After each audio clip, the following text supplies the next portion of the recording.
नमस्कार दोस्तों, धार्मिक चमत्कार में आप सभी का स्वागत है। आज हम आप सबके सामने एक कहानी लेकर आए। उस कहानी का नाम है सबसे बड़ा पुण्य। एक राजा बहुत बड़ा प्रजा पालक था। हमेशा प्रजा के हित में प्रयत्नशील रहता था। वह इतना कर्मठ था कि अपना सुख, ऐशो आराम सब छोड़कर सारा समय जन कल्याण में ही लगा देता था। यहाँ तक कि जो मोक्ष का साधन है अर्थात भगवत भजन, उसके लिए भी वह समय नहीं निकाल पाता था। एक सुबह राजा वन की तरफ भ्रमण करने के लिए जा रहा था कि उसे एक देव के दर्शन हुए। राजा ने देव को प्रणाम करते हुए उसका अभिनंदन किया और देव के हाथों में एक लंबी चौड़ी पुस्तक देखकर उनसे पूछा, महाराज आपके हाथ में यह क्या है? देव बोले, राजन, ये हमारा बही खाता है जिसमें सभी भजन वालों के नाम हैं। राजा ने निराशा युक्त भाव से कहा, कृपया देखिए तो इस किताब में कहीं मेरा नाम भी है या नहीं। देव महाराज किताब का एक एक पृष्ठ उलटने लगे, परंतु राजा का नाम कहीं भी नजर नहीं आया। राजा ने देव को चिंतित देखकर कहा, महाराज आप चिंतित ना हो, आपको ढूंढने में कोई कमी नहीं है। वास्तव में ये मेरा दुर्भाग्य है कि मैं भजन कीर्तन के लिए समय नहीं निकाल पाता और इसलिए मेरा नाम यहाँ नहीं है।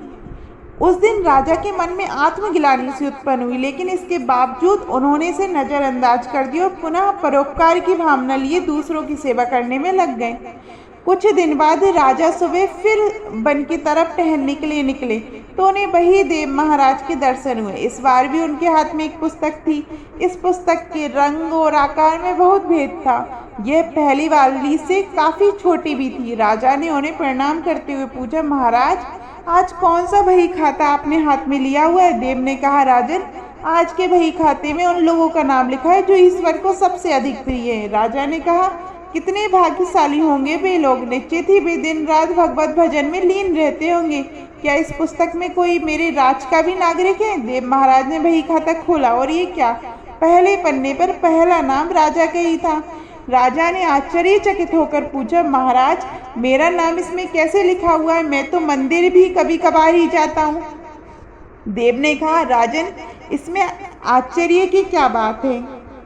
जो लोग निष्काम होकर संसार की सेवा करते हैं, जो लोग संसार के उपकार में अपना जीवन अर्पण करते हैं, जो लोग मुक्ति का लोभ भी त्याग कर प्रभु के निर्बल संतानों की सेवा सहायता में अपना योगदान देते हैं, उन त्यागी महापुरुषों का भजन स्वयं ईश्वर करता है। हे राजन, तू मत पछता, तू पूजा पाठ नहीं करता, लोगों की सेवा कर, तू असल में भगवान की ही पूजा करता है। परोपकार और निस्वार्थ लोक सेवक किसी भी उपासना से बढ़कर है। देव ने वेदों का उदाहरण देते हुए कहा, कर्म करते हुए 100 वर्ष जीने की इच्छा करो तो कर्म बंधन में लिप्त हो जाओगे।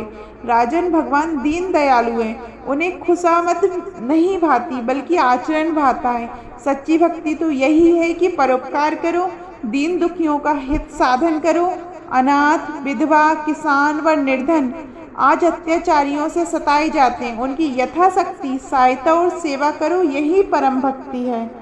राजा को आज देव के माध्यम से बहुत बड़ा ज्ञान मिल चुका था और अब राजा भी समझ गया था कि परोपकार से बड़ा कुछ भी नहीं है। जो परोपकार करते हैं वही भगवान के सबसे प्रिय होते हैं। मित्रों, जो व्यक्ति निस्वार्थ भाव से लोगों की सेवा करने के लिए आगे आते हैं, परमात्मा हर समय उनके कल्याण के लिए यत्न करता है। हमारे पूर्वजों ने भी कहा है, परोपकाराय पुण्याय भवति, अर्थात दूसरों के लिए जीना, दूसरों की सेवा को ही पूजा समझकर कर्म करना, परोपकार के लिए अपने जीवन को सार्थक बनाना ही सबसे बड़ा पुण्य है। और जब आप भी ऐसा करेंगे तो स्वतः ही आप भाई ईश्वर के प्रिय भक्तों में शामिल हो जाएंगे। आपको ये कहानी कैसी लगी कमेंट में ज़रूर बताइएगा। अगर अभी तक आपने मेरे चैनल को सब्सक्राइब नहीं किया है तो सब्सक्राइब कीजिएगा। धन्यवाद। जय सिया राम।